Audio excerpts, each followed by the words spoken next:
The smoke cleared in seconds, swept away by December wind.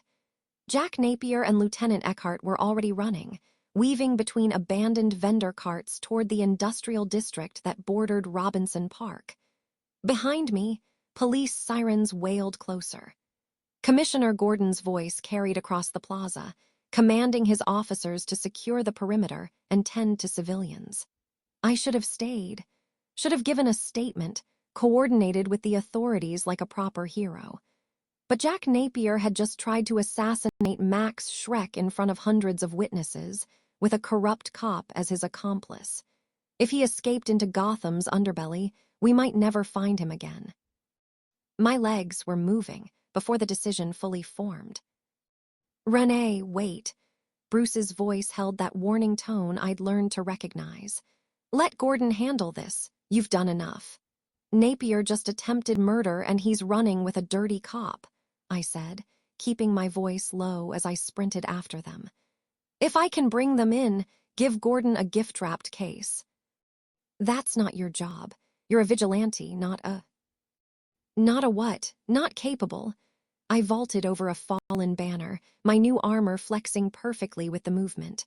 "I've got this." Bruce's sigh crackled through the earpiece, but he didn't argue further. The building they entered is the old Axis chemical storage plant, condemned since 2008, structurally unsound, and there could be residual toxins. Noted. The plant loomed ahead, a corpse of Gotham's industrial past. Broken windows gaped like missing teeth. Rust bled down concrete walls. A chain-link fence surrounded the property, but someone had cut a gap wide enough to slip through. Recent cuts, the metal still bright. I paused at the entrance, listening. Inside, footsteps echoed on metal catwalks, accompanied by harsh breathing and muttered curses. Eckhart's voice. "This wasn't the plan, Jack. You said chaos and escape, not a damn execution attempt." "Plans change." Napier's voice was lighter, almost amused. "Schreck needed to understand that betrayal has consequences. Besides, where's your sense of fun?" "Fun? You've made us both targets." "You were always a target, Lieutenant. You just didn't know it yet." Something cold in those words made my skin prickle. I'd heard that tone before, in Freddy Krueger's voice when he played with his victims.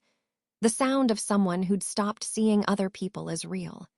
I slipped through the gap, staying low and quiet. The main floor was a maze of enormous vats and serpentine piping.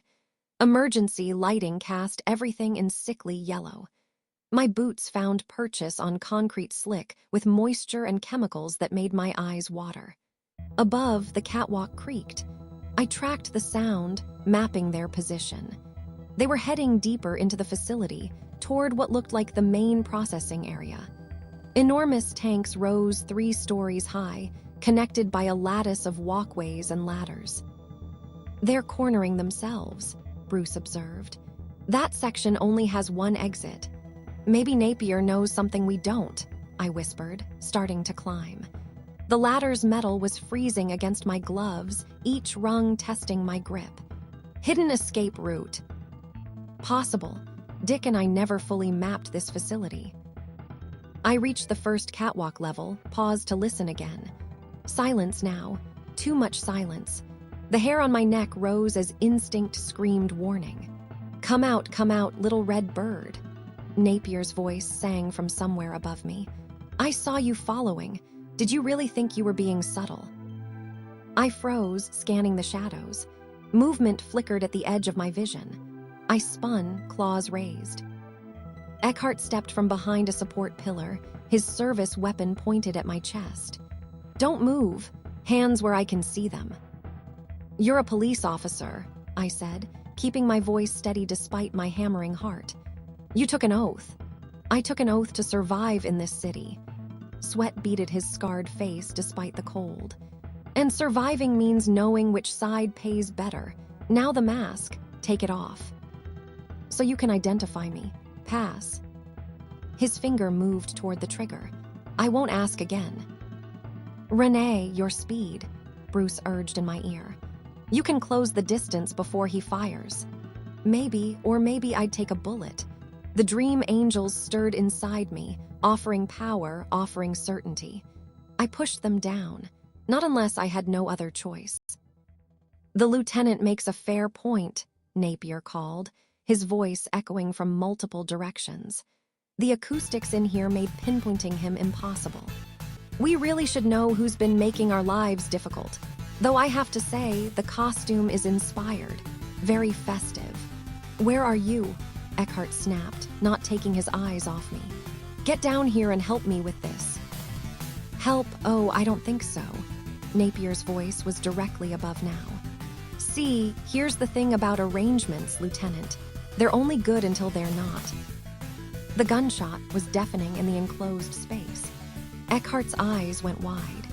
His weapon clattered from nerveless fingers as he stumbled, looking down at the red bloom spreading across his chest. He turned, trying to see his shooter, but his legs folded. I caught him without thinking, easing him down to the catwalk. "Stay with me. I'll get help." "Joe shot me," he gasped. "Jack shot." "Guilty." Napier dropped from the catwalk above, landing in a crouch that spoke of training. His pistol dangled loose in his hand, smoke still curling from the barrel. "Loose ends, you understand. Can't have witnesses to tonight's failed business venture." I stood slowly, putting myself between him and Eckhart. "Police are right outside." "Are they? Then I suppose we should make this quick." His smile never wavered as he raised the gun. "Last chance, bird, fly away." "Not happening." "Pity." He fired. I moved, dream angel speed surging through me. The bullet passed through empty air where I'd been. I closed the gap between us in 2 strides, my clawed hand striking for his wrist. He was faster than expected, twisting away, bringing the gun around for another shot. We grappled, spinning on the narrow catwalk. His strength surprised me, enhanced somehow, or just pure adrenaline-fueled mania. The gun went off again, the shot wild. And then the catwalk railing, rusted and weakened by decades of neglect, gave way beneath our combined weight. We fell together, into the darkness below.